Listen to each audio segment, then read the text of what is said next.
With our priors assembled, we now build the clock. A quantitative systems pharmacology model is a system of ordinary differential equations, gears that mesh together, each turning at its own rate.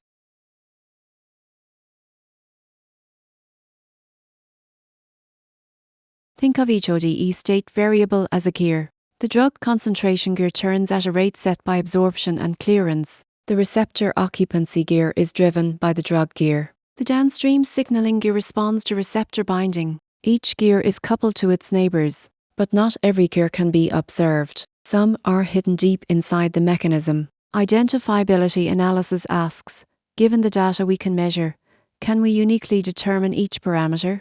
Identifiable parameters glow green. Non-identifiable ones flash red. They need constraints from our priors. Calibration is tuning the clock. We adjust each gear until the model output matches observed data. Watch the clock hands converge toward the measured time points. The residuals shrink. The model learns from data.